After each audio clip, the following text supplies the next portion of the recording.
running in circles again. Feeling I have lost a friend you hardly wanted on. We surrendered what we had before in hopes that we could make it more, but bracing for the fall. So come along on with me. So come along on with me. Now that I'm a lucky one, I believe. Now that I'm a sober one, I can't see. Now that I'm feeling down, I will see it out, see it out. Now that I'm an absolute, I believe. Now that I'm an innocent, I am free. Now that I can show you out, we're gonna work it out. We let the trust just disappear. I feel the love is in the air, but I'm hardly off the ground. We were blinded by our flaws again, but we don't have to make pretend each time we are around. So come along on with me. So come along on with me. Now that I'm a lucky one, I believe. Now that I'm a sober one, I can see. Now that I'm feeling down, I will see it out, see it out. Now that I'm an absolute, I believe. Now that I'm an innocent, I am free. Now that I can show you out, we're gonna work it out. So come along on with me. So come along on with me.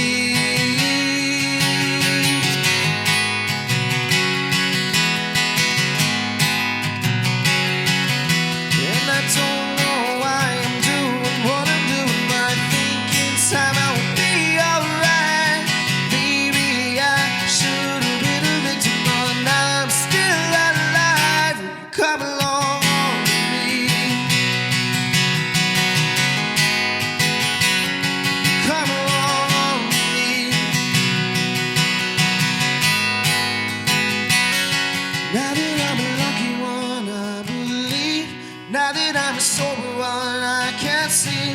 Now that I'm feeling down, I will see it out, see it out. Now that I'm an absolute, I believe. Now that I'm an innocent, I am free. Now that I can show you out, we're gonna work it out. So come along with me. So come along with me. So come along with me. So come along with me.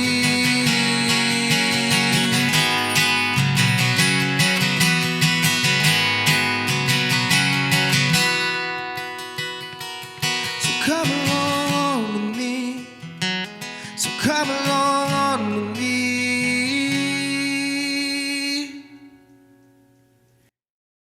Thank you, man. Thank you. So what was the last chorus, lyric-wise? The last course. Yeah, the last chorus. Now that I'm a lucky one, I believe. Now that I'm a sober one, I can see. Now that I've been feeling down, I will see it out. And then, what is it? Now that I'm an absolute, I'm relieved. Now that I'm an innocent, I am free. Now that I can show you how, we will work it out. That's a beautiful, damn. Thank you. It sounds very, like, kind of faith-oriented in a way. Maybe that wasn't the intent, but I definitely always have a little bit of that in me, so it doesn't surprise me that it comes off that way a little bit. Yeah, non-secular, you know, like not even like in a denominational religious way. It just, it has that element of faith in it. Mm-hmm. It's, I mean, the song is about kind of like, the mistakes we make, in our everyday relationships, whether it's with, our parents or our friends or our partners and kind of like that really, really rough road, that really bad mistake, but how we all need to like sober up and, realize what we've done and how we can not do it again, for the better of the relationship. And that's what the whole idea is like we need to come along together in this process of like healing. Was it something that you had experienced personally, or was it more of a witness no, side, or just no, totally. Which a lot of my songs are witness side of it. For some reason, I love writing about other people's problems, or good things that happen to other people as well. But I do write a lot of those kind of third person songs. But no, that one was definitely a personal experience in which I was the one who made the mistake. And one of the worst mistakes of my life, and I'm not going to go into that. But really, the song isn't about the problem. It's about like how tough of a road it can be to build up to what that relationship was in the first place, which is really hard. Because everyone does make mistakes, but. The important part is realizing, what the mistake is and becoming a better person from it and not making it again. And of course, fixing the relationship that you hurt while making that mistake. It's human nature to make mistakes. Sure, absolutely. Without mistakes, you don't know where you can grow in a given situation, but it takes an awareness, and that's a scary thing. Yeah, absolutely. But sometimes the scary things are what what makes good songs. So, I didn't write that song immediately after. And in fact, some of my best songs, for whatever reason, happen years after it. And I guess that kind of just shows you how you can have these demons in your life. And they just sort of linger, and it's not like you wake up every single day thinking about like, wow, this big mistake I made, or like, this person passed away, or whatever people write songs about. It's it can stick with you, even though you're not thinking of it the first thing when you wake up in the morning. It still maybe is a little bit a part of you, and I can't honestly remember the moment I got the idea for the song. It was just kind of one of those songs that I was, playing around, and the words kind of just fell out, and I realized what it was about. It wasn't like I went, into a writing session, or was shooting to write this song. It was just kind of like I was playing some music, and these are the words that spilled out, and I needed to figure out exactly what those lyrics were. And once I did, I was like, oh, it's this incident that happened, a few years ago, and like that's definitely what this is about. And then the ball was rolling, and that's how I wrote this one.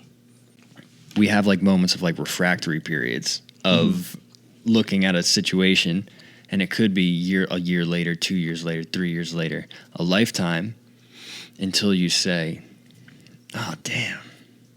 And I've heard this analogy like a snow globe. Mm-hmm. So imagine your mind is like a snow globe. I had a psychologist tell me this one time, which psychologists are full of analogies. Right. I'm assuming for some people analogies work well, and others they're probably just like, just give me the facts, bro. Right. Stop fucking with me here. I think I can go either way. Yeah. Sometimes they help, honestly, depending on how good the analogy is. Exactly. Right. So someone had said to me, like an anxious mind, or maybe like an unforgiving mind, or whatever. It's like a snow globe, and your higher self, your true self, is like the snowman in the middle. Or, fuck it, it's Christmas time. Christmas tree in the middle. And you shake it up, and that's your mind, and all the snow is just clouding and floating and sitting there. That's like what rumination is. And through that shitty situation or whatever it is, that time it takes for someone to process a situation, that true self, higher self is still in there. So is that typically how you feel your lyrics approach you? Or do you do you, like you were saying, do you sometimes have an idea in your head, or is your lyric approach you allow them to come to you and go from there? Yeah, honestly, it's not the same for every song. I always seem to write the music first. I have this, I write a lot of songs like on walks, and I can kind of hear in my head as I'm walking what like the arrangement is of the song, and like the melody, and I can hear like the drum part happening and the guitar part happening, and it's never how it ends up being in the end, but it's always pretty close, and that's how most of my songs start. And I usually take that music and ask myself, what does this sound like to me? And which is different than a lot of other songwriters. I know you had Marielle here a few weeks ago. Shout out Marielle, what's up? Hi, Marielle. She's the complete opposite. Like she has a concept in her mind, and she knows what the song is about, and she's such a poet. She knows how to put it into words, and then needs to find music to accompany it. And I'm the opposite of that. I hear the music and I need to figure out, what is this to me? And then the next step in that is, I guess the word vomit stage, where I just kind of blurt out the first few things that sound right with the guitar part or whatever's in my head. And sometimes it's the first try, sometimes it's the 10th try, sometimes it's the 40th try, and sometimes it just fails. You put it on the shelf, and then something happens to you a year later, and you're like, whoa, like that completely fits like where this song was going. So for Come Along, it was one of those rare times for me where it was just all at once, just kind of like the melody and the lyric, and the music just all fell apart within the same 5 minutes, which doesn't happen to me a lot. Usually it's that process of, I know what the music is, what does it sound like? Does it sound happy, sad, like hopeful? And then the lyrics come out of it, and then kind of like the final concept, which makes me go back to the lyrics and, make it so that it is actually about that concept in the end. How do you know when to put a song down? I've heard stories and experienced myself where some songs it's just like you said, all at once. It's like 15 minutes, 20 minutes or something, and like boom, it's just all laid out, maybe an hour or whatever. And then there's those ones that you put on the shelf for a little bit and come back to, like you said, maybe you experience a couple things and it's like, okay, this is what I'm going to work with. Mm-hmm. I was just listening to something with Bruce Springsteen, and he was saying how Thunder Road, he's like, we had so many versions. Like, we tried out everything. We tried every single different option until we picked something. And then he said, John Landau, my producer, came in and was just kind of like, bruh, strip it a little bit. Mm-hmm. Or let's try this one. Like, try this a little bit. Right. That's a really cool story about Thunder Road. I don't know if I told you when we met or when we were talking about Springsteen at Jimmy's Grill, but that's actually my favorite song of all time. Thunder Road, I have a lot of memories with that song, and that was one of them that really made me want to be a songwriter. And so that's a really cool story. I'm so glad they did it the way they did it, because I think it's perfect.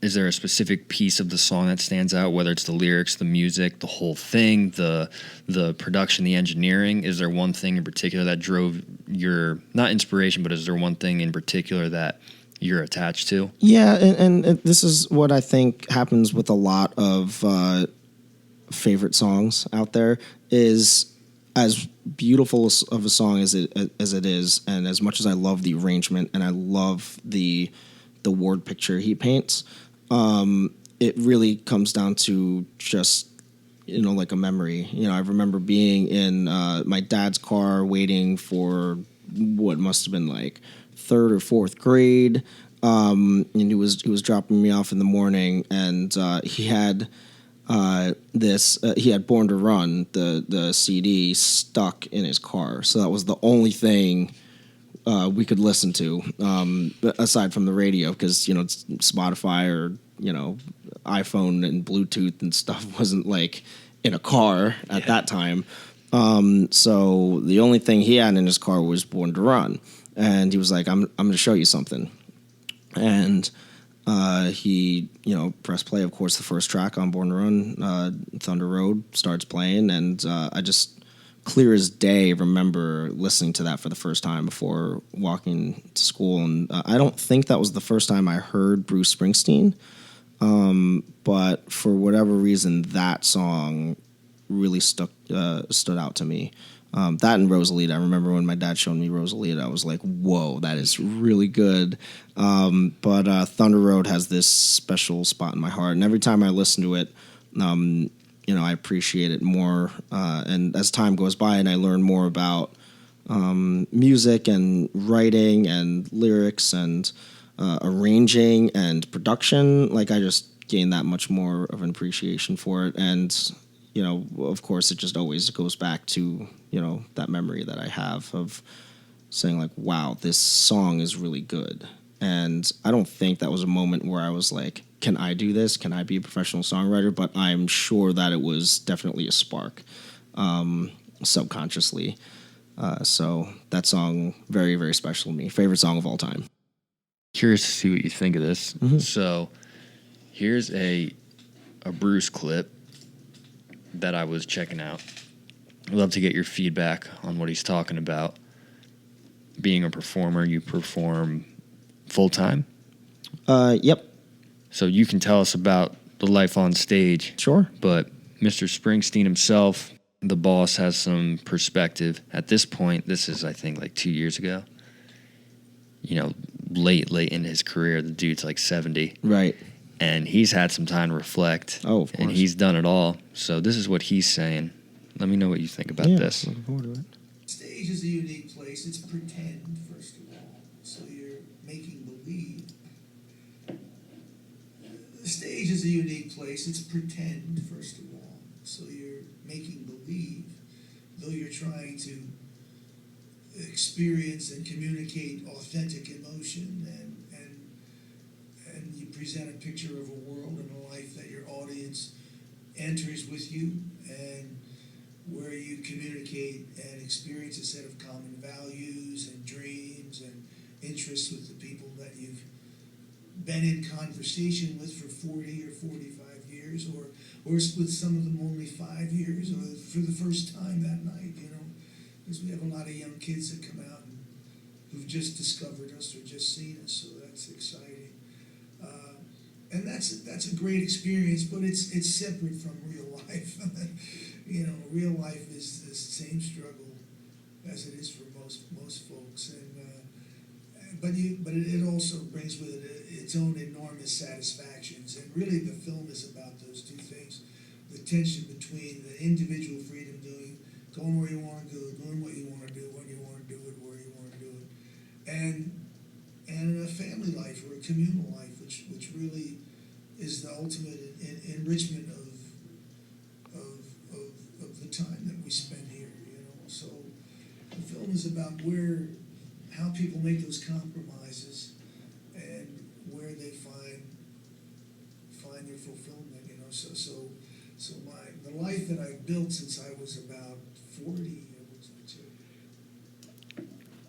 No, that's pretty cool. I really like what he said about everyone is there for like a common reason and has like common views, and how it's like the band on stage is like that gate, like letting everybody in to this community. We all think the same thing. We're all here for the same reason.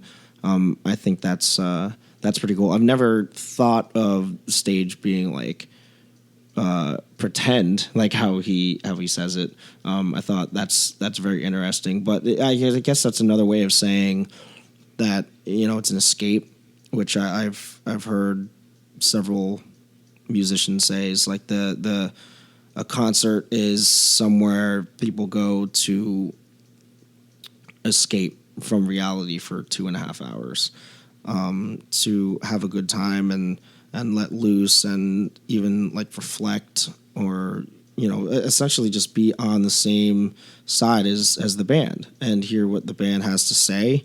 So I'd say that's another way of saying it. But I thought that was very interesting how he says that, the stage is like this. It's not real. It's this pretend thing. It's very interesting. Yeah, coming from whether you like his music or not, or you like him as a person or not, you can't deny it's his success. It's like saying, like, oh, I hate Tom Brady. Sure, you can hate Tom Brady, but the dude is the most winning quarterback of all time. Mm-hmm. You can't deny him that. I thought it was interesting, too, hearing that. And I get it. I feel that way. Not that it's fake, though, like fake for myself to do it, but you understand that there's a balance between, not even a balance, but it's not fake, it's not ingenuine to be performing, but it's just one aspect. Right. Yeah, I could be wrong, but it kind of sounds to me like he's saying, like, the issues that go on in the world, the things that need to be addressed, all the problems can't be fixed on the stage. Like, the problems don't exist on the stage or at the concert hall. They exist out in, quote, the real world. However, they can be talked about on the stage. Like, there is that opportunity, and some bands might choose to talk about that, and some bands might not. But what he says is, like, whether they're there to talk about issues or they're not to talk about issues, like, they're there for a common reason. And which I completely agree with, that side of his, his interview. But I think that's what he's trying to say is the exact, like, things in real life aren't on the stage. The stage is different, therefore not a part of real life, which is an interesting way of looking at it. I don't know if I've completely connected with that yet. Still thinking on it, but it's definitely interesting. For you personally, is it for some people it is, but for you, is it, I'll say, like a turnoff if an artist or a hero of yours, a musician, when they intertwine maybe like a political opinion? Because that's where he's gotten a lot of flack. Mm-hmm. Sure. Do you think, or what are your thoughts on that? Is it a turnoff for you personally? Like, I honestly, it used to be a big turnoff when not even if a musician or any sort of celebrity would speak out about politics. Like, I'd say 5 or 6 years ago, I would see like Bono talking about something Bono was talking about, and I remember saying, like, come on, you're a professional singer, you're in a band, your job is to play music. Like, just because you have the pedestal, like, don't, like, just sharing all your political beliefs. And that was honestly my opinion of the matter. And as years passed and I've been able to talk politics more openly with people and learned so much about it and how important they are. Like, I've realized now that when anybody on the planet has an opportunity to speak out about something that they truly believe in, like, they should take it. And it's not about, I mean, for some people it might be, but it's not necessarily about sharing your political beliefs just to, like, gain a fan base, which I'm sure happens. But ultimately, I think that if you believe something and you have the opportunity to spread your belief, like, I have nothing wrong with that now. And when it comes to what the political beliefs are, it's disappointing sometimes hearing political things that I don't agree with come from people that I've looked up to. I would say it's disappointing. However, at the end of the day, when I always looked up to them, I looked up to them as a musician or a songwriter. And on that like point, from that point of view, like nothing really changes. So yeah, I might look at, you know, Kanye and say like, wow, I like like he doesn't know, he doesn't have a filter at all, and I don't like that about him. But like in terms of how good he is as like a producer and a lyricist, like my opinion of that didn't change like when he stood up stood up on stage and did the Taylor Swift thing. Like my opinion of his music did not change. Like my opinion of him absolutely did, but I'm not the kind of person who says like I'm going to stop listening to this music now because they said something that I don't agree with. And I don't know, maybe that'll change 5 years from now too, as I continue to learn more and hear more. But when it comes to the music side of things and my musical inspiration, I'm not going to say that, because Green Day is so loud about their political views that I'm like, American Idiot really sucks now. Like, and that probably was a bad example because American Idiot is so political. But of course I didn't know that as a kid, that, how, anti the system, that whole album is. I loved it for other reasons. And that album is such a huge, huge influence on me. I'd say maybe top 3 albums, that I've been influenced by. So that would never change if, Billy Joel, went on stage, the next time I saw a Green Day show and said something that I disagreed with politically. Everyone is entitled to their opinion at the time. And everyone else is entitled to, an opposing belief and entitled to, share that. So, yeah, that stuff, although it does bother me, I get that was a long rant, but that's what we're here for. But yeah, it's that even though it is disappointing, it's got to be disappointing. If you grow up being this huge Taylor Swift fan, and then she says something that all of a sudden you don't like, and that kind of sucks. But I don't think that should change the person's opinion of the first time they listened to Fearless, like in their bedroom. But I don't know. That's my thought. I can't imagine being in that position and knowing that your words have that much influence and power. Mm-hmm. You mentioned something saying that, in 5 years my opinion might change or my thoughts might change. And I think it can be dangerous sometimes to be so stuck in, again, I'm not someone qualified to say I know politics or this or that, mm-hmm. but I wonder sometimes if it's dangerous for maybe someone to say, I don't care if Elmo and Oscar the Grouch were running for president and VP. If they're in this party, then I'm voting for them. Mm-hmm. Or no matter who it is, I don't care if this person did this. If they're wearing this color or if they're this color in the political system, then these are my guys. Yep. I think it's important to have the open mind.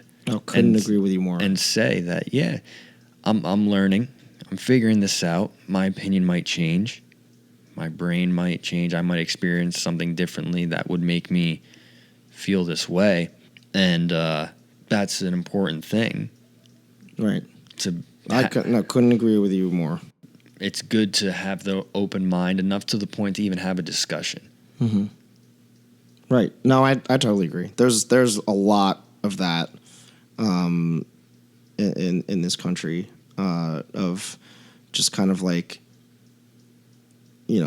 going with it just because of a specific party or because your parents aren't in a specific party or because your parents are in the opposite party or whatever it is. Like, I think there's so much of that of just making the assumption and not learning, not making decisions with no information. Which I would say that is the biggest problem I have with your question from before with celebrities speaking out about politics is when they don't know. Like if you know what you're talking about and you want to share that belief, that's fine. That's fantastic. But it's there are some celebrities out there who are saying it because they want to improve their image or because of whatever. And that part I don't like is when they because they're not politicians. I'm not a politician. You're not a politician. I'm the furthest. Yeah, the furthest. I'm definitely not a politician. Right? No, I'm not even close. I would consider myself ill-informed, and I try to learn every single day. And I have people who help teach me. But especially with the way media works, like there's so much information that's just false, and people are so quick to go with it. And there's the thing that I was talking about a few weeks ago with my girlfriend, and she was making this point of how people read the title of an article and go by that and don't actually read the article. And that's something that she taught me is like, the media will make the headline something that's really big and scary or different or angry or, anti-Trump or anti-Biden or whatever it is. And people read that and share it on Facebook and say, see?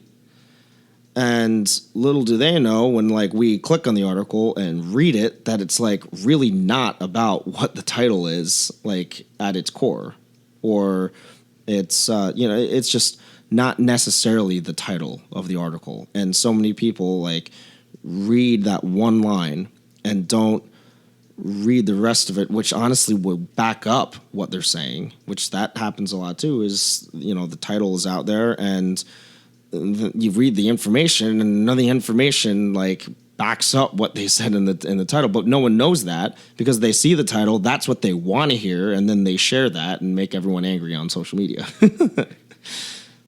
It's important to know that there's a lot of information out there. Sure. There's so much at our disposal and fingertips, and we're so apt to absorb information quickly. And that's another thing that can be dangerous. Sure. Having that much information and that so many opinions in one spot, in one place. And even Facebook, it's like a breeding ground for just fucking garbage. Mm-hmm.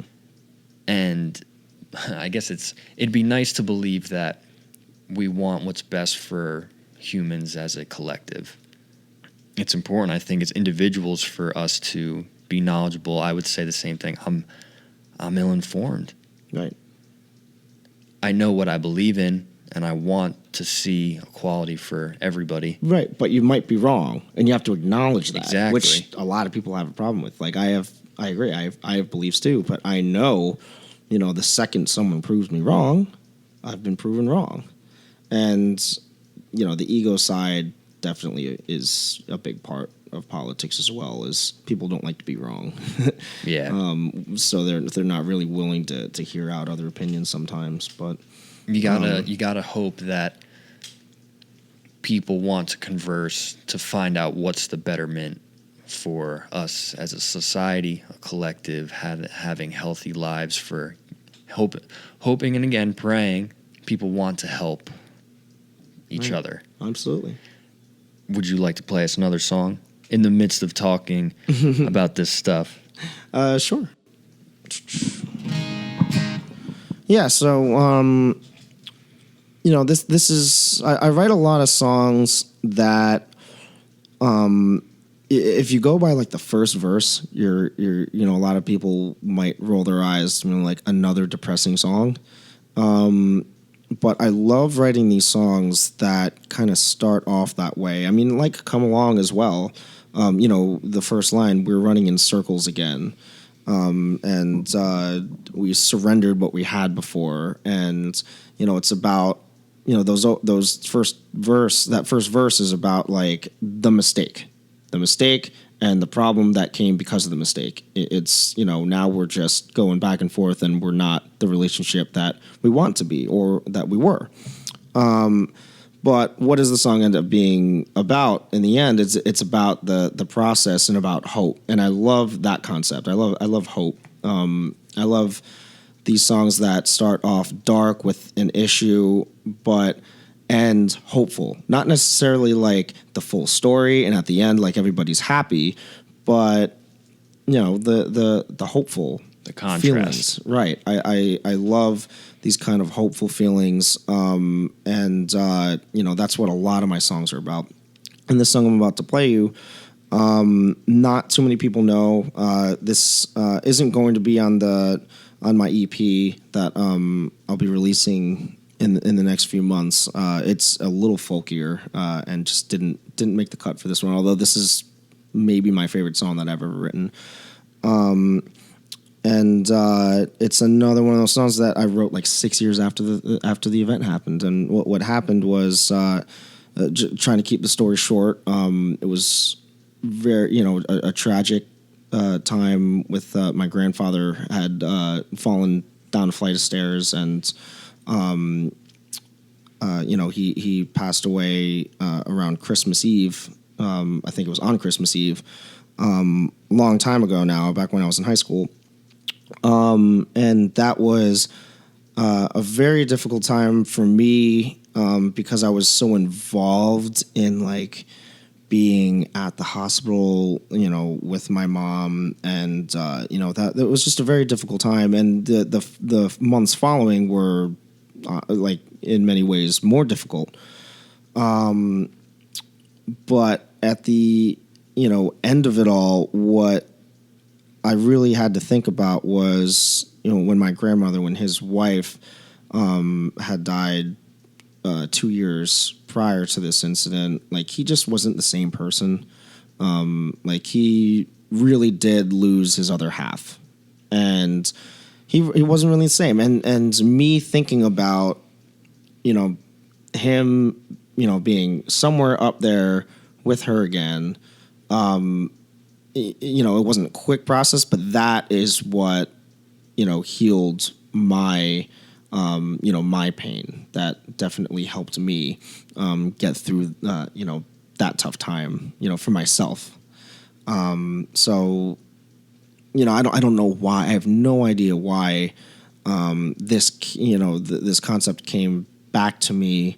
What I think was about 1.5 years ago now was when I wrote this song, but it did. I wrote a song when I was back in high school, and I you know, not calling myself a good songwriter. I think I have so much to learn, but I, you know, was even worse back then. And as meaningful as that song was to me, it didn't really hit the way this one did. So when I wrote this song, I was like, like full closure. Like this is exactly the way I feel about it. And yeah, I think that's all I got. So this one's called Only a Machine. And thank you for sharing that, man. Yeah, of course.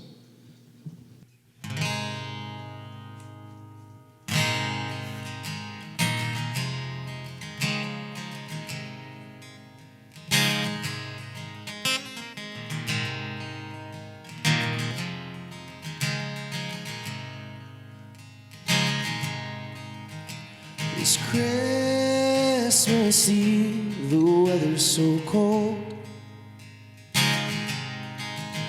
and these walls and this floor already got old. We came home from a party to a call about you, and 4 hours arrived to this hospital room. A night has passed right next to you. You can't speak or breathe on your own. You can't move a muscle or a bone, not a smirk. Your body is alive, but your mind is what ceases to work.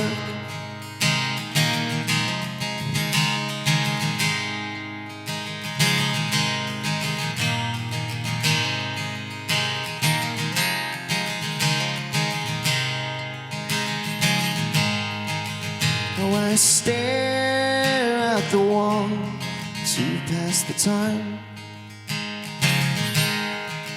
I keep waiting for you to open your eyes. You won't see me there next year when I sing on a stage. You won't be the next year when I graduate. But something more important's to blame. And now I struggle to sleep. And now I will be relieved if you please say hi to your wife so your daughter and I are at ease.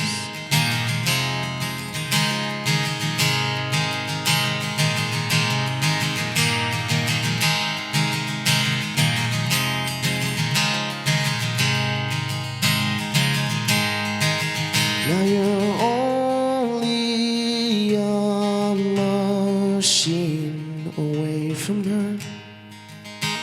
You're only one last breath away from her. You'll be right by her once you leave this earth. You're only a machine away from her.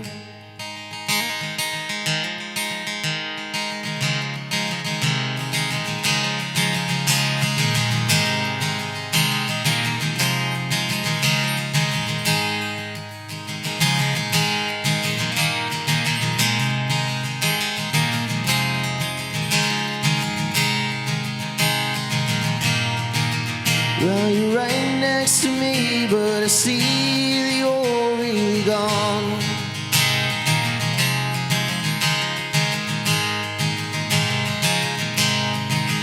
And I will heal in time as I find that you're not alone.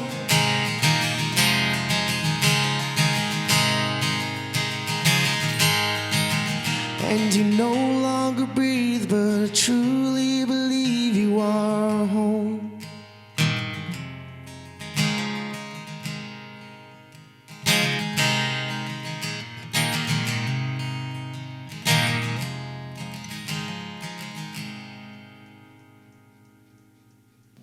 Got me tearing up a little bit.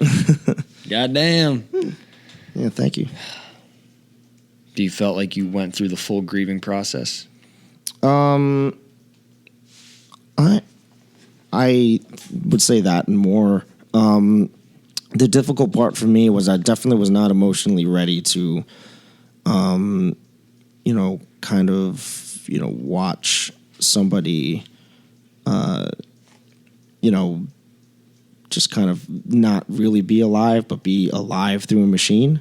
To kind of see, the end of a life. I was not prepared for that. And that I think was, the hardest part to get through, those next few months. And it actually turned into something physical. Like I was training for baseball at the time. And, I remember I started getting these awful headaches, like, migraines, whatever they were. And, it became so bad that, we got them checked out. And what it ended up being was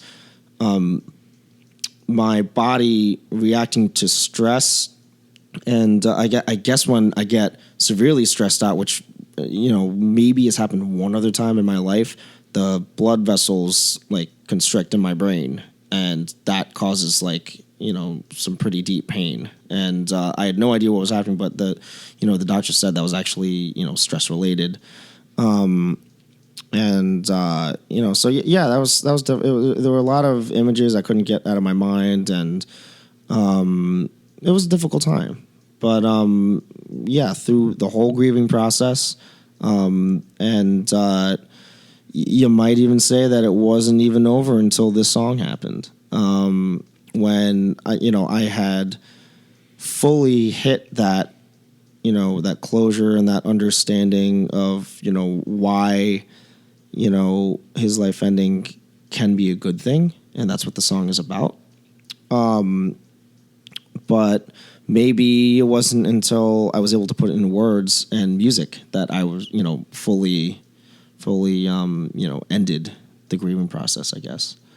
But yeah, that was a very important event in my life that definitely, you know, turned me into a different person. Losing someone is a traumatic experience for sure. Mm-hmm. And there are those outlets out there that can lend a hand to someone for healthy coping. Mm-hmm. And I think that's something that's amazing about music. The good thing is you said that was maybe one of the only times you were stressed out. So you must be able you manage your stress pretty well then. Well, not stress, but I would say to that point where it was really, you know, that was different. That was beyond stress. But yeah. No, trust me, I've been stressed plenty of other times since then. Because I was going to say, what are some things you do for yourself to maintain your stress? Because performing, traveling, writing, creating time to have creative energy come to you. Mm-hmm. What are some things you do to keep your stress managed? Can you write when you're stressed? That's a great question. When I'm stressed, I feel pretty clouded. That's probably, you know, writing at that point probably isn't even in my mind. What about playing? Do you even pick up the guitar when you're stressed out? Honestly, I probably don't play the guitar too much, and the reason is because you know, for 3 or 4 years now, this is, you know, playing music has been my job, and I do that, you know, 7 gigs a week, and you know, it's pretty much all I do for money. And when I'm not playing, I'm you know being a talent buyer. You know, I'm booking the stuff for other people, or I'm working, you know, an audio engineering job. So I'm like always around music, and you know, as much as I love it, usually that is a reason for whatever is stressing me out is just because, you know, it's a lot happening in 1 week, and you know, I need to take a day away from music. And again, as much as I love it, it's not to say that it has become a chore. But you know, as you know, anything can add up to be a lot. No matter how much you love it, it can add up to be a lot and make your life feel stressful. So yeah, I would say usually when I'm stressed out, I probably will just veg out and you know, relax. And I guess something about me is and I feel fortunate for this. My stress does not usually last too long. Like if I'm truly stressed out about something, I can like take an hour and cool off and, you know, get back about on track stuff and get back to it. I'm fortunate that like you know, and then there's nothing wrong with people who need some time. Like it's, you know, everybody is different. And some people might need a 2-week vacation. Yeah, I'd say for most of the times that I'm stressed, I can usually I would say the biggest part for me is when I need to acknowledge the fact that I am stressed, and once I like open my eyes and like, this is why I feel really shitty right now. That is usually the big turning point. And an example of that was during quarantine. You know, I know everyone was probably stressed at one point, at least during quarantine. There was so many people I've talked to, and even myself, that I would have to phone a friend and be like, I'm losing my fucking mind. Right. Straight up. And I'm not even gonna lie. Like, right. I'm struggling. Right. And then I talked to another friend or a couple people, and they're like, man, like I'm stressing out. Like I'm not doing too good. I don't know why. And I was like, I'll tell you why. Because we're in the middle of a pandemic. Sure. It's stressful stuff. Right. There's a lot of stuff going on. And it's like an evolutionary thing almost. I feel like we're all on the same playing field of a situation, and we're faced with it in our own life. Right. Like as individuals, to say, well, how am I gonna handle this? Right. What am I gonna do? But you were saying you were getting stressed out too? Yeah. Well, you know, I remember this must have been like early May, maybe late April. So 6 or 7 weeks into, you know, quarantining in New Jersey with my family. And New Jersey was hit bad. Yeah, and you know, we stayed very. My family was probably safer than most families. You know, we did it, you know, as safely as we could. And I love my family. We had plenty of stuff to do. You know, I play poker on the side, and New Jersey's has the online poker, so like I had stuff to do during the day, and like I spent more time with, you know, my family and my girlfriend Liz, more time than I have in a long time. Was it beneficial? That part was great. Yeah, absolutely. That part was great. However, I remember, you know, 6 or 7 weeks into it, I was for like 4 or 5 days. I just started getting really annoyed at everything and at everyone, and like I'd be sitting at dinner, and just, you know, my mom would say something, and you know that would just irrationally piss me off, and then my dad would say something back at her, and that would irrationally piss me off, and it was just like everything everyone was saying was annoying me, and I would think about it and be like, why on earth is that annoying to me? Like that it shouldn't be annoying at all. But every time someone would say something, it'd be, you know, my body would be like, ew. And I could not, for the life of me, figure it out for like 5 days, Devin. And when I really just kind of locked myself in my room without anyone around me and thought about it, I was like, what is happening right now? And what I realized is my lifestyle is so different every day. You know, I don't have a routine. I don't have, you know, in the summer is the most of a routine as it comes, when I have the same gigs with Marielle on Thursdays and the same 2 North Beach gigs on Friday and Sunday. And like, that's as much of a routine as I get all year. Like, I'm not the kind of person who wakes up and does a 7 a.m. workout every single day, or like eats lunch at noon every single day, or, you know, I don't have routine. Every day is always different. I'm going to Philly one day, and I'm going to DC the next day, and then I'm playing 2 gigs the next day, and then I'm booking some shows the next day, and working at University of Delaware's music department the next day, and like it's always different. And during quarantine, it was the same exact thing every single day. Like, wake up, eat breakfast, you know, maybe a little exercise and eat lunch, and, you know, play like 3 hours of online poker, and do some video game or something with my girlfriend, and learn a new. Were you playing Hold'em? Yep. Nice. And you know, learn some new recipe with my brother, or whatever. And it was all great. You know, we go on walks and everything, but it was the same thing every single day. And I think my body was just not like, it was so in need of, like, you need to do something different. And I didn't realize what that was until I shut the world out for like 30 minutes and like thought about it. And I think that's the way you know, that's always the turning point with my stress is, once I realize I'm stressed, usually it kind of goes away. But I think it's because you're doing active reflection. Mm-hmm. You know, you may have not have closed your eyes, but it's almost like a meditation. You still are removing the thing is, you can remove yourself from your stress and hide from it. Mm-hmm. You can remove yourself from the stress and front it. But there is a proponent that you're showing that you go into it and reflect and look deeper into it. And I think that's a skill set. I struggled with that for a long time and still do to this day. Sure. It's not easy. It's not. It sure as hell is not.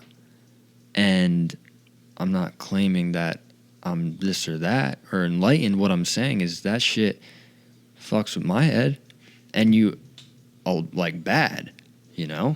But there has to be that activity of training your brain and your mind and your body as well to follow suit, to at least try to reflect on it. Yeah, I think that's the funny part about it is kind of like once I realized what was stressing me out, I felt fine. And like at first I was like, all right, maybe I should, just go on a walk by myself every now and then, or go pick up different food, pick up food from a different pizza shop or something. Like I thought about doing it and then I didn't.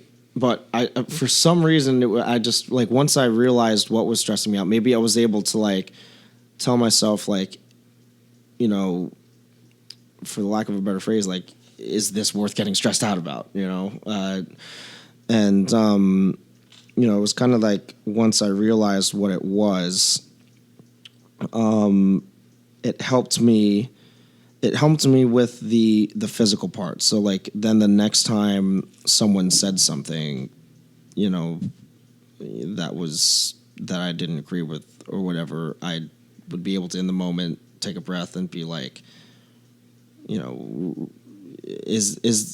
that make sense? To think about stuff. I'm not explaining this well, but no, you're doing great.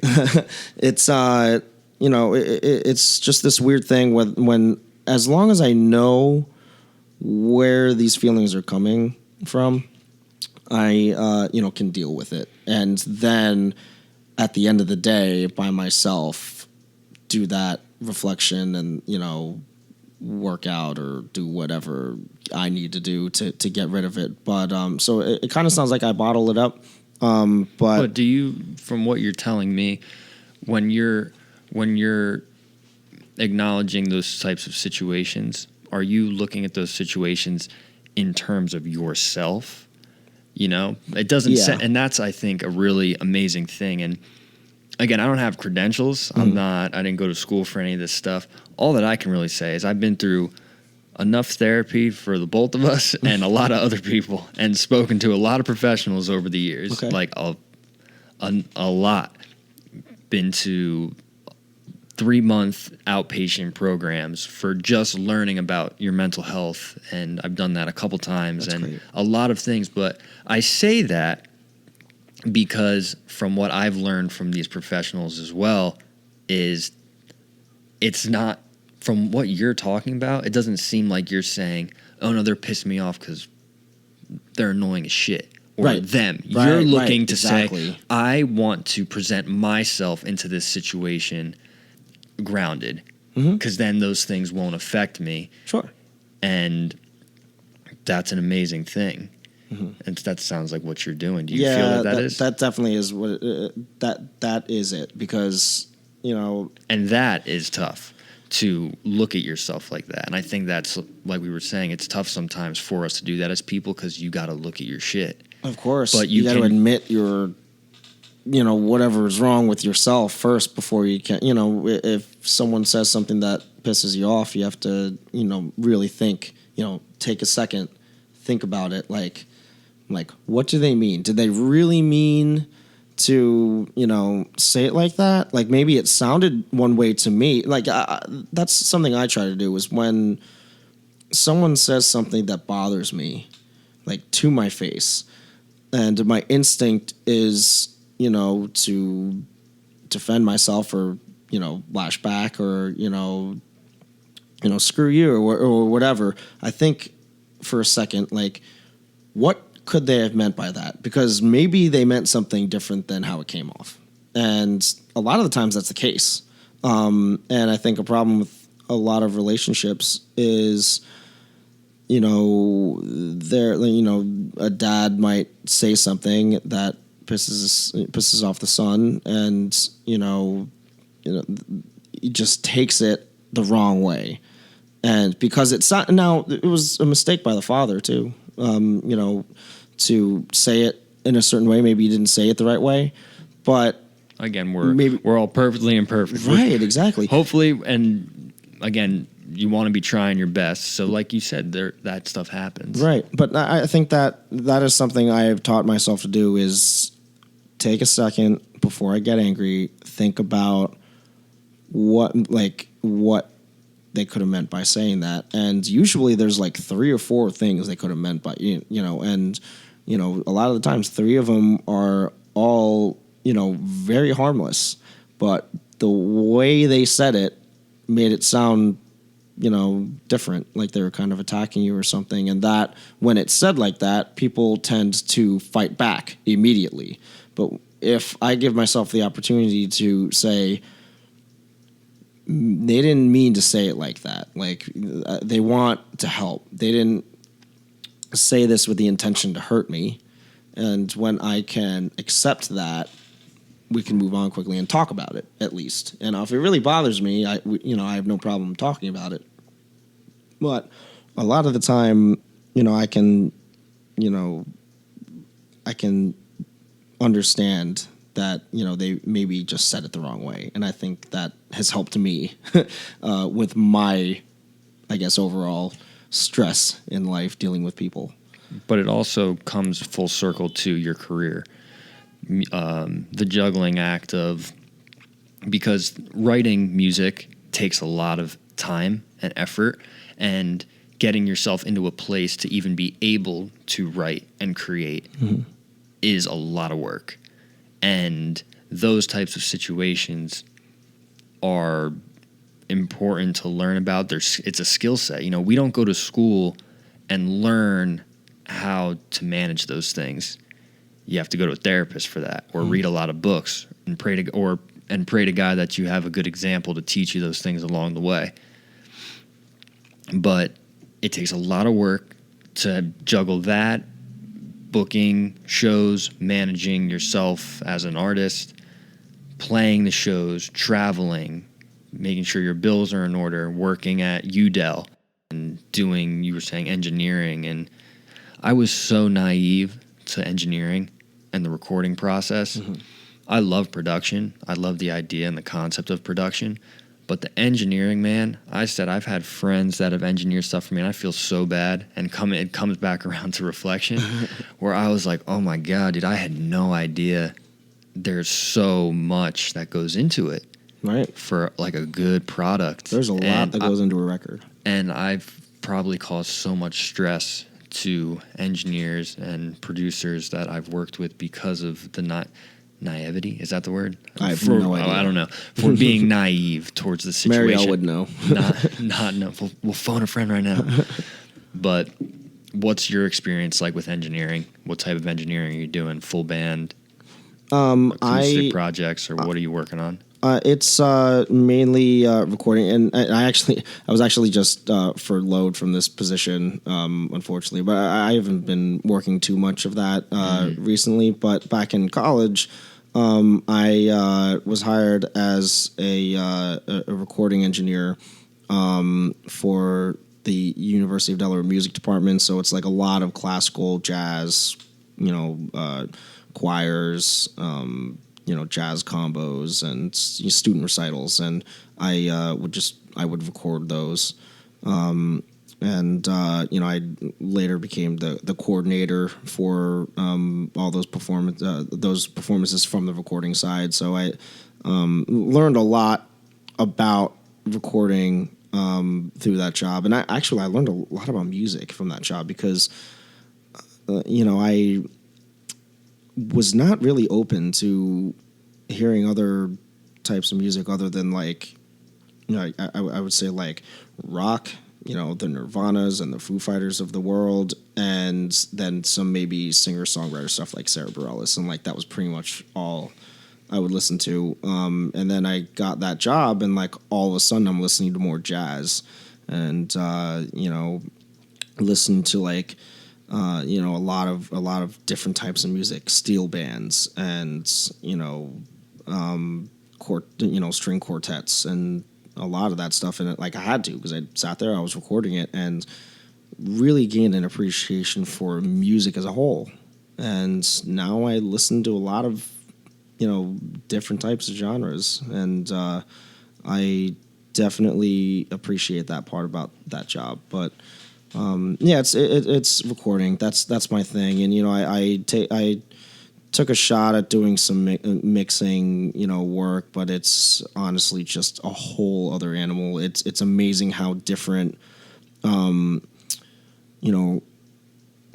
skills for recording, the skills for mixing, and the skills for mastering are. They're just three separate things, and that's why you always see. Well, it's one of the reasons why you always see recorded. This album was recorded here and mastered here. One of the reasons is because you always want different ears. Coming into the project, you want someone, mastering your project, with fresh ears, and maybe they can pick out things that we can't hear because we listened to the song 50,000 times at this point.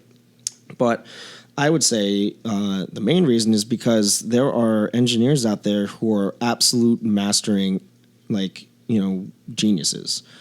And there are people who are, mixing geniuses. And a lot of them can't do the other one as well as they can do, their specific job. And then recording is a whole other animal. The thing I've learned about, I'd say the most important thing I learned about with audio engineering in the last 5 years is how important the recording process is. And this is something, and this is not to shit on pop music, but a lot of pop music, does not have a big recording process. It's kind of like plug in, play, do everything post-production. And that's a specific sound. And I'm not going to shit on that sound. People obviously like that sound.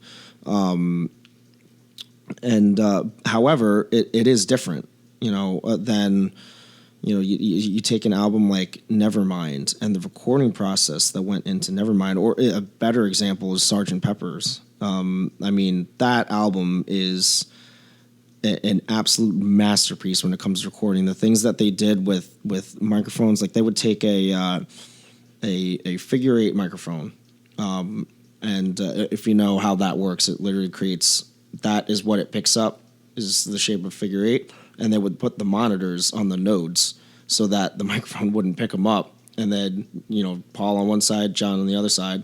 And that's how they would record both their vocal parts on one track, because they only had 4 tracks to do all those crazy instruments on. That,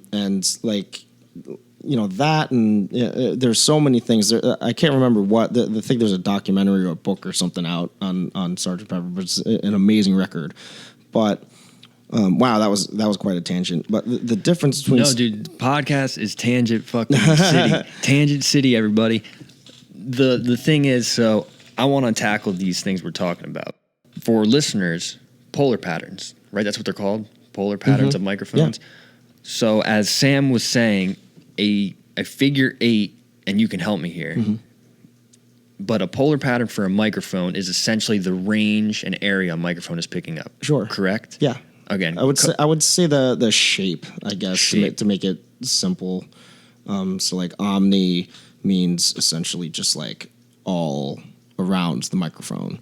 A cardioid microphone, the microphones that we're using right now are cardioids.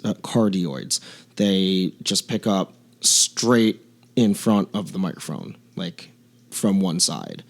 An omni microphone is going to pick up everything. So, if we put the microphone in the middle of in between us, it's going to capture your voice just as much as it's going to capture mine, which is the same way a figure 8 would work if you pointed, that pattern the correct way. Now we could point it in a way where it wouldn't pick anything up, which is why the Beatles did that thing with the monitors, which was absolute genius, especially at the time.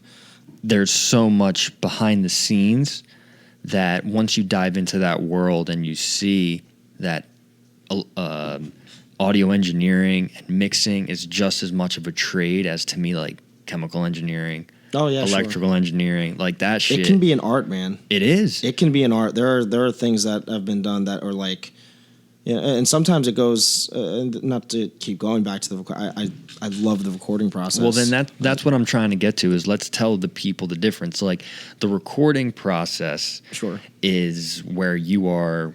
Why don't you give us a little insight? I'm not the fucking recording expert here. This might make it. I record stuff in between winter jackets. I put a microphone in between winter jackets so to use a sound. Well, there's some absorption. So you're doing something right. So again, you shed the light on this. So it's I guess I can just I'll talk a little bit about this record that I've been recording for about a year and a half. It's just a 5-track EP, and it's with a band. At the time that we started the project, the band was just me and the drummer Brian Kerwick. The band is called Chasing Straits. We're still waiting to. This COVID thing is really slowed down our process on mixing and mastering this thing. But it's when we're talking about that recording process, we spent hours and hours with little bits and pieces of all the sounds. And what I mean by that is take the lead guitar part. We spent a bunch of hours going through my amp, switching out the tubes. And, there were 5 tubes in my amp. And we switched out all of them. We tried all the different combinations, and we, found the magic combination. But that took a long time to find that magic combination. And after that was over, we took a long time, changing the knobs on, fixing the EQ on the amp. Like, what's the best sound out of this amp? What's the best possible sound we can get out of that? Then it turned into pedal effects. So, like, for this part here in the third song, I think we could really use more delay and a little bit more drive and less crunch and a little bit of chorus, and picked apart the entire EP in that sense. And a lot of music this day and age wouldn't have done that at all. They would have plugged in the guitar DI and then said, we'll figure out the sounds later. And there's nothing wrong with that. It's a different way, but it's going to be a different sound.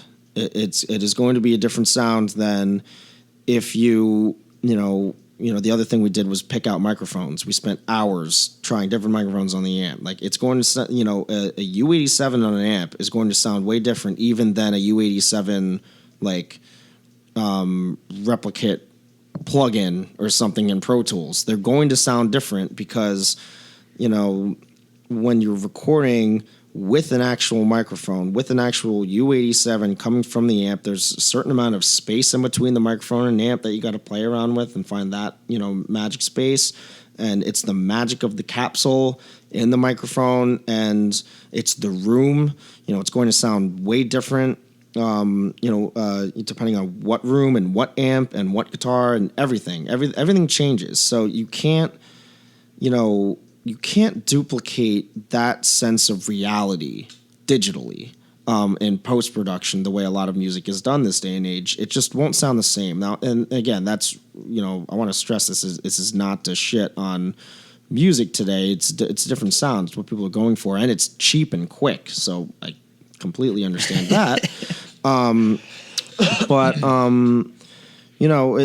It is going to change things. And if you really close your eyes and listen, I think everyone can hear a difference. We don't really think about it too often, but if you listen to Echo, Silence, Patience, and Grace, which is a bomb ass record by Foo Fighters, by the way, yeah. Produced by Gil Norton, who, legendary producer. He did the Pixie stuff, and he did the Foo Fighters Color and the Shape back in 97. Chad, Everlong, My Hero, big hits. Yeah. Monkey Wrench, of course. And, so amazing record, and they did it, they did it very well. But it is digital, which is a specific sound. If you take that back to back with Wasting Light, which is the record they released after that, and that's the one that they did in Dave's house on tape, it sounds different. the recording phase, and I think that's something that is the musicians know more of that world. The consumers probably don't give a fuck if, the average person, but I'm on the same perspective as you. Right. But the average listener, my little 16-year-old sister, whatever, whoever it is. Most people. That's what's crazy. The recording process is so much time, depending on how you want to do it. Right. It varies artist to artist, like you're saying. Of course. This is not about a diss. This is not about shitting or whatever on another genre or whatever. Right. It's just, if we talk about a type of process that can be done, like the Beatles, that's how it was done. Right. And there's so much that goes into it. Mic placement, mic choice, cab choice, amp head choice, tube choice, speaker choice inside of the amp. Everything. The everything that is just the recording. Like, we're not even talking into the mixing process of anything yet. Sure. So I was talking this with my friend just 2 days ago, how I can't get over the sound of analog drums, like on tape. Oh my God! I'm so glad you pointed that out, because that's a big thing. For example, people, the entire Blink-182 album, the Entitled album, my favorite, probably it's a top 3 album. That whole album was done tape. And those drums, dude, I'm just like, this is ridiculous. Right. Like, you listen on good speakers, but you can just tell the difference. What's funny about digital is actually going to produce a more, like, it's the sound of digital is closer to actual life than analog, which might sound weird. Like, people might think it would be the opposite. But tape has, like, a high-end roll-off, and it has these specific things, to it, and these little imperfections that make it sound real, and it just, in my opinion, better. And the example you can use is like like television, right? Like, TV quality, picture quality is so good this day and age. Like, it's actually better than our eyes see it. Like 4K and better. Or like, I don't know a lot about picture quality, but TVs can produce pictures that have, like, clearer colors and more defined than, like, the human eye can see. So, like, that's the example with tape. Is like, tape, is it going to sound closer to what reality is? No, it's going to enhance it, just kind of like how TVs do. Go listen to Blink-182's new song, Quarantine.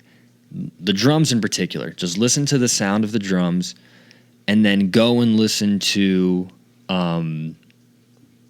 Everyone Knows It, Feeling This by Blink-182. Or listen to Violence by Blink-182. And just see if you can hear the difference between the drums. Mm-hmm. The fucking slap, the attack, I feel like I'm there. Exactly. I feel like I'm in a room with those drums. Yeah, there is a theory out there that says the recording process can have an effect on how timeless the song will be. Now, I really do believe that if it's a hit, it was meant to be a hit. And you take Green Day's Dookie, which from a recording standpoint sounds like shit, but like, the songs are great. So the songs survive. So I do think that, it's a hit before you record it, before you touch it. Like, it is a hit, first. If you were to take, all the small things, they could have really, fucked up that recording process, and it still would have done as well as it did. I do believe that. However, when it comes to, like, most, albums, the theory is that, a bad recording job or a bad mixing job is going to affect how long it stays around. And I could really talk for hours about this, like, just so many rants to be made. But it's like a difference in digital and analog is when you're talking about signal, when you're talking digital and you're picturing a mixing board on your computer, you're picturing the mixer on the desktop with the faders. When you bring down that fader, you're like reducing like the bit rate. Like you're legitimately losing information by making it quieter. As for analog, when you put the fader down, it's just reducing the amount of signal you're letting into the chain. So you're not losing information. Like if you put it down to, negative 35 decibels, all it's doing is just letting a certain amount of signal, but it's still all the sound. You still have all the sound.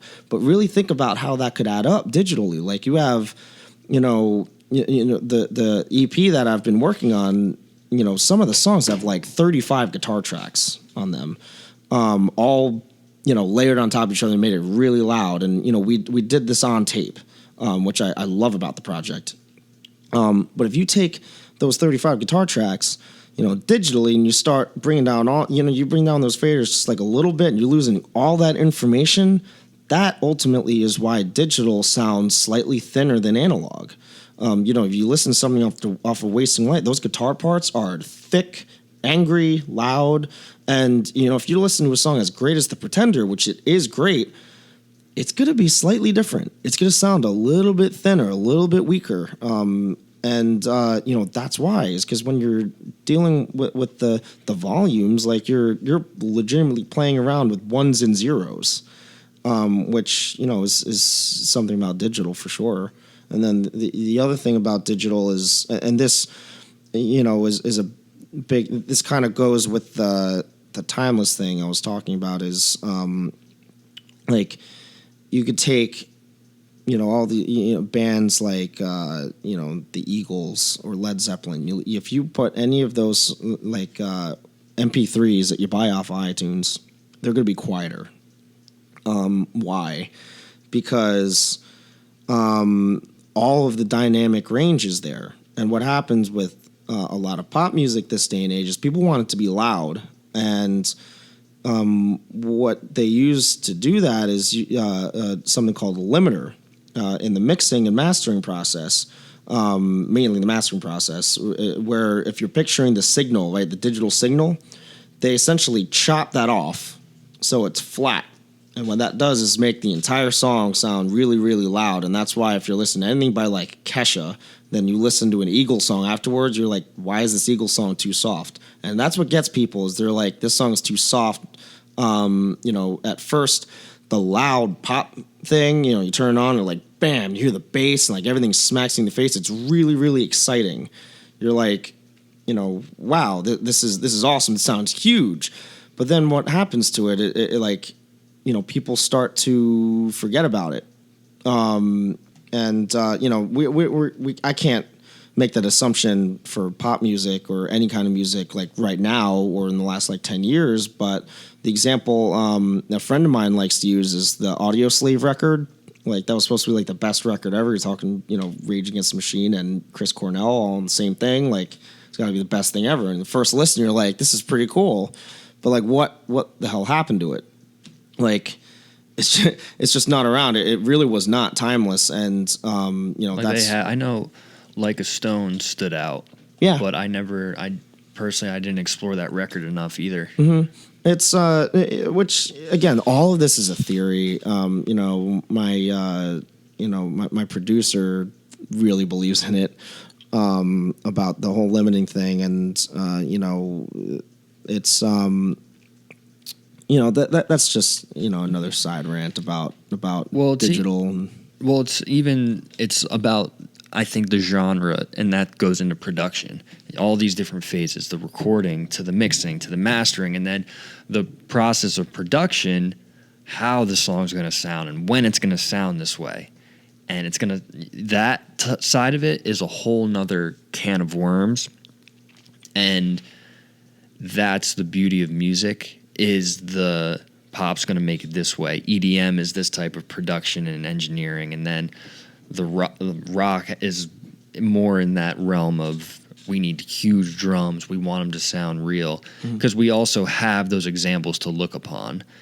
the records that are, the Led Zeppelins of the world, the Dark Sides of the Moon.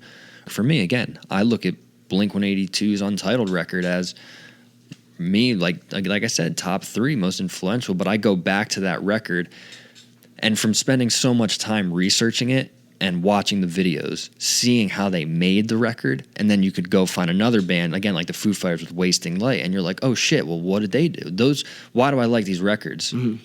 That's different for each person. Right. Each person, but for an individual, if their taste does align to that, like I found, oh wow, Blink took a year and a half, recorded everything on tape, and they spent this much time. And money. Dude, and that's a different world. But Foo Fighters too, it's like, oh shit, they did tape and recorded it in a house too, and they took that time. It's just you see that there's so many different elements to how these albums and these songs can be produced. Just each process is just so in depth, and with rock music in particular, there's so much that can go into. Like my friend who has engineered for me, he works at a studio in New Jersey where the guitarist of Dillinger Escape Plan, they were like a very prominent, like, I'm gonna butcher this, like a progressive not progressive metal like Dream Theater. Mm-hmm. They are their own genre. I'm just gonna say that. It's so unique. But the guitarist owns a studio, and my friend who engineers there, like, he's told me, and like the recording process, like, you can't fix a fucked up recording. Like, you can't fix a bad recording. Bingo. Yes. You can, like, you want to get it from the source. Oh, 100%. This was something I was going to say earlier, is like, that's how important the recording process is like, you do the recording process right, there is not a lot of work to be done in the mixing process. I'm going to try these analogies and we'll see how they go. It's like if Jesus walked up to you with a glass of water and said, this is the purest water ever, and he gave you the cup and you said, oh, this is awesome. And then you went to a sewer and picked up a glass of water, but there was a hell of an analogy. But there was some sort of technology filter or something that you could filter it out. Yeah, and it might get a little bit better. There's still gonna be some shit. But it's like you're gonna want that Jesus water. You want that holy water. What I'm trying to say is that from that initial recording, if you can get that to be as tight as you can be, then the mixing process becomes so much easier. 100%. And that's where, again, the masterful part of recording can be done, where you see, and that's where I was saying that me being naive was, because I didn't understand that. And I'm still learning all of that type of stuff. Like, still, and everything we're talking about, like, just ideas, perspectives, there's so much I don't know about recording and engineering. There's so much I don't know about mixing and even mastering, for that matter. It's funny that you said that too. Like, fix. Are you able to fix stuff? And like, I wouldn't call myself a producer, but I've helped some people with arrangements and given my input on mixes, and that's a whole nother side of it too, arranging. Right. The arrangement, the songwriting of a song too. Sure. You have to arrange it and mix all of that into one process. And I'm sorry to interrupt, but the one thing that I remembered, this guy who owns the studio in New Jersey, Kevin, he owns Backroom. From his Instagram, he posts videos and things that basically gives tips to mixing and recording. Right. People would ask about editing drums, and he was just like, the best way to get good drum sounds is have a good drummer. Yeah. Like, have a drummer that is tight so you don't have to go in after. And he has said, he's like, I've worked with amazing drummers that were so good that the mixing process was great. Like, you can't fix like a drum beat if it's so whacked. I get the question all the time, like, what's wrong with my vocal? Why can't I fix my vocal? Obviously, the vocal's like the money of the song, right? It's like, you gotta have something to say, you gotta say it well, and you gotta sing it well, and that's the melody. That's the moneymaker is the vocal part. And they're like, my vocal doesn't sound right. What's wrong with it? And my answer is usually like, they didn't record it correctly. Like, you should have used a different microphone. Like, that microphone does not work for your voice. It was the microphone conversation we were having from earlier. Like, if I were to use something like a 58 or like almost any 8kg, like my voice just does not sound good because it just does not fit my voice. I naturally sound like I'm singing into, a mile-long piece of cardboard. Like, that's what my voice sounds like. It's just, it does not have a lot of air. So when I have a microphone like, the one I use live, my Telefunken M80 or U87, like, those microphones have a lot of air. They have a lot of space. And that just fits my vocal. And when that's the problem with someone's, vocal part is like, say it's that or the opposite, they have a very airy voice.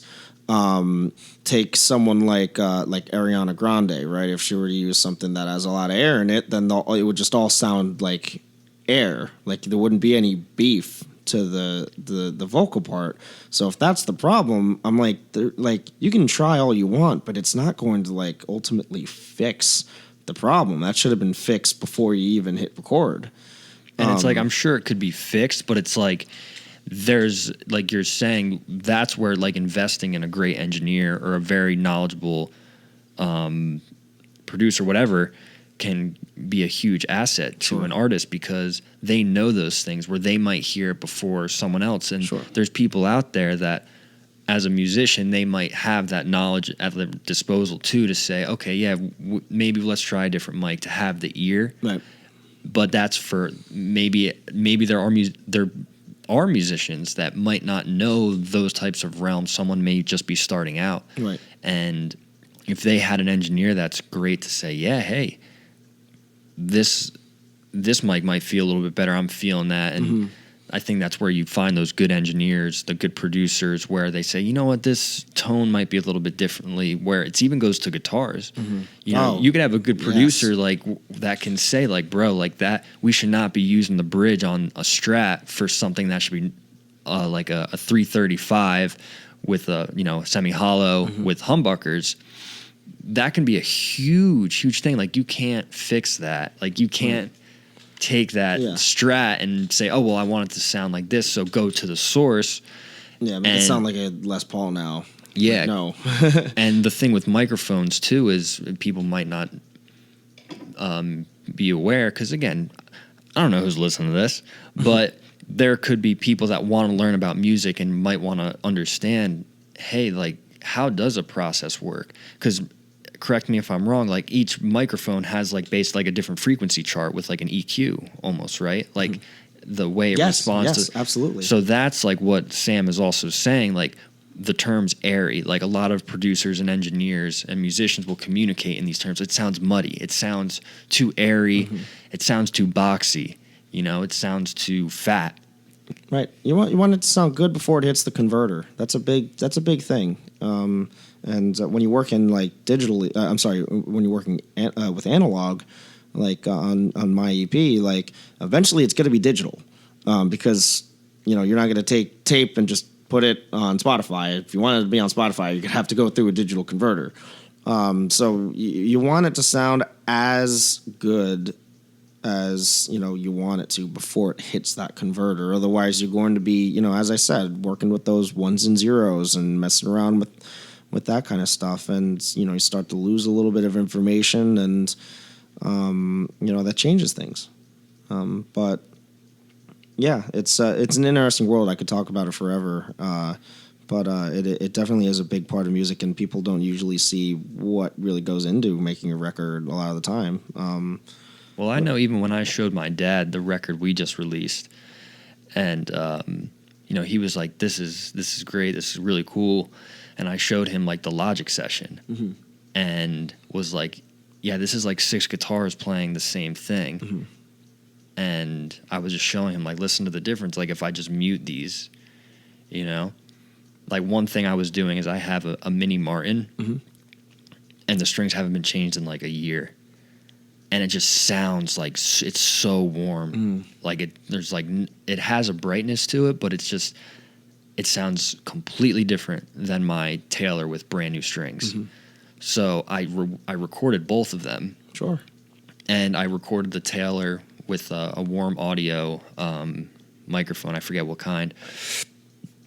Warm audio, DI acoustic, found the right sort of blend that I liked. But then I doubled certain parts with the Mini Martin, and it just sounded so interesting. Right. And those are the type of nuances that I think it's cool when people that aren't in the world of music see that, and they might have no clue what's being talked about or whatever.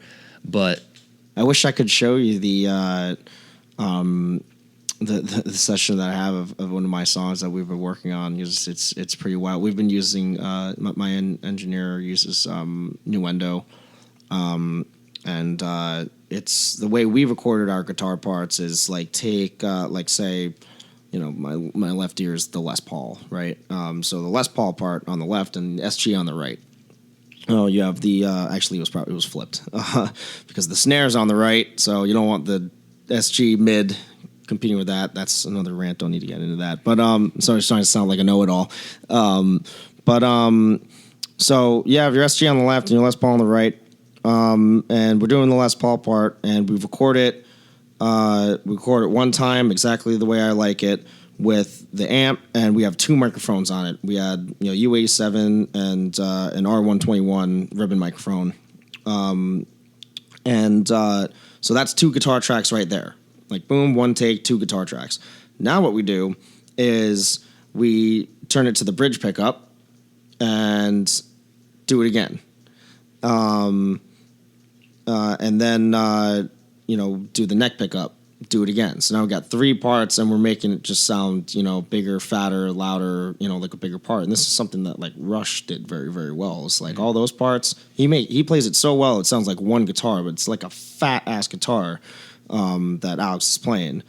So we would do that, and then like switch the microphones, use a different set of microphones, and like do the same thing over again. Like all of a sudden you have like one guitar part, but it's like, sounds like a 15 jet engine. guitar parts, and you mix them together. Like I personally like a little bit more bridge sound in my guitar sounds. It just fits my genre a little bit. There's just a tad more attack, it's just what I like. That's my sound. It's a little bit more bridge, so we work with that. It looks wild when you look at the work in front of you, when you're talking about all these different things, compiling to just like one part. I think that's pretty cool. Yeah, and a good example, if you go online to YouTube, there's a video of Tom Lord Alge, I think, or it might be Chris, mixing a Muse song, like in real time, like sitting on like a Neve board, might be Neve, I don't know. Once again, don't quote me. But he's mixing this guitar track, and there's 6 tracks making up one guitar. For example, I think there was like 2 mics, a DI, like 2 rooms, and the sound is ridiculous. And I think that's just what's fun about it for musicians when you start getting into that world. My friend who was doing engineering for me, he was the one who kind of shed the light on how all this stuff really worked. And again, this is primarily, we're talking in the rock realm with electric guitars and overdriven guitars and clean guitars. It's unbelievable, but that's an amazing video where you can see a demonstration of the recording and then mixing of a guitar part with all those different mics. It's not really just one. It's not a guitar with just one mic up to it. Like those records, when they want them to sound that massive, that's approaches they use. And then not even guitar, but Google or YouTube Jacob Collier Logic breakdown.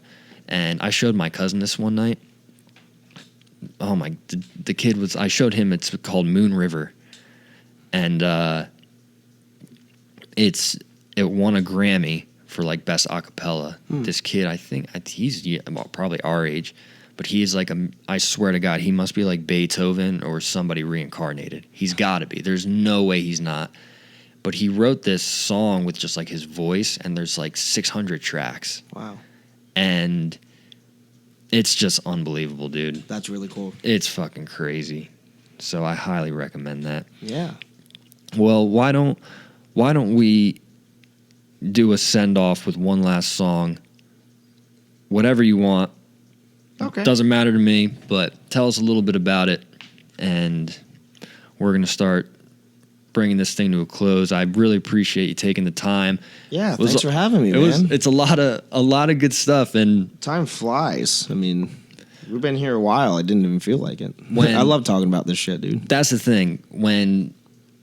Oh my God, I would love to take someone who doesn't listen to music at all, like put them in this room while this conversation's happening, and just see how long it takes before they walk out the door. Before they're just like, please stop, please, like just. But this is why we're here, because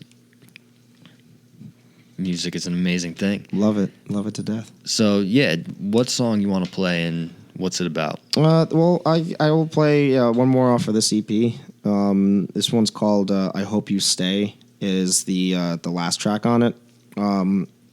It's one of those third person songs I was telling you about before. It's the way I read a lot of music is seeing other people, and the way they're reacting to life, and that inspires me to, with this concept for a song. And this was kind of about a few different people, Marielle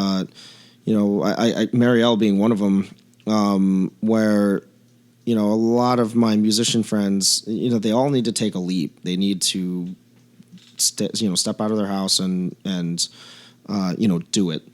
And it's about the relationship from the person you're leaving. And, for like me, or for like, for Marielle, it's, I kind of saw that in both of us as, we, needed to tell both of our families, like, I know we went to college, and she was going to be a teacher, and I'm was going to be some nutrition chemist, something. But I was a chemistry major in college, we both told our parents, like, look, we're going to do this. And how did that go? It's I won't tell her side of it, but for you, how did for it me, go? my dad played cover gigs just like me, like 6 times a week in Asbury Park back when he was my age. So I don't think could really say no, because that would be a little hypocritical of me to do that and then say you can't do it. But both my parents trusted me very much, and they knew I've always been even more on the conservative side of life. And when, like, I wouldn't have decided to do this if I hadn't sat down for hours and looked at numbers and been like, am I going to be able to pay rent? And I'm like, can I treat this like a business? And, I was very confident when I decided to do it that I'd be able to do it. And they were on board that whole time, and they had all the confidence in me and always said, like, you have a place to stay. If shit goes down, which is what the song is about, as the parents' perspective, watching your kid, move on in life, and it doesn't have to be a kid. It can be anyone, any type of relationship, where you're watching somebody leave, go on to pursue bigger and better things, and that hurts. You want to see the person go, you want to see the person succeed, but in the back of your mind, you say to yourself, if my kid ever comes back here, like, I hope you stay forever. From the bottom of my heart, always want you to be around. So it's like that conflicting, like, I want you to go out and do your thing, but like, I always love you, and you always have a place to come back to. And that's what the song is about.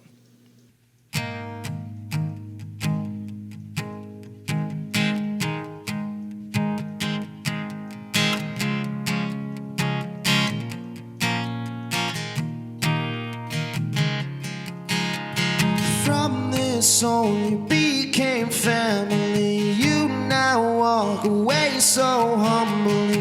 Time has passed, and that is fair. I never would have been prepared. Big things lie along the road for you. You'll do everything you want to do. Now I'm fine, but I'm afraid next week I will wish you stayed. Hey, I'm walking underwater. Well, hey, I'm walking underwater, breaking down up in your room. It weighs me down, waiting for you. I hope you go on the way, but every single night I pray, if you ever find a way back home, I hope you stay.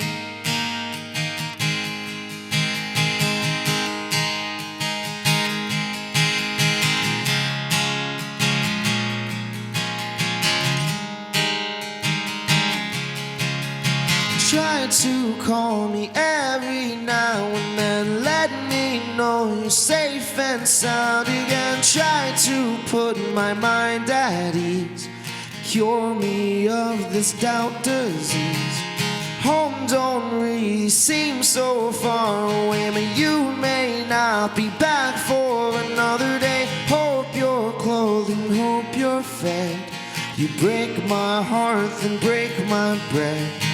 Hey, I'm walking underwater.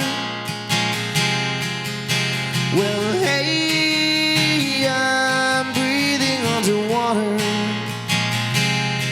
with such a bitter taste. What would I do just to see your face one afternoon? I hope you go on the way, but every single night I pray, if you ever find a way back home, I hope you stay.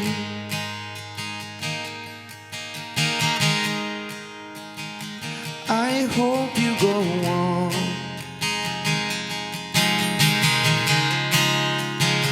But I hope you come home.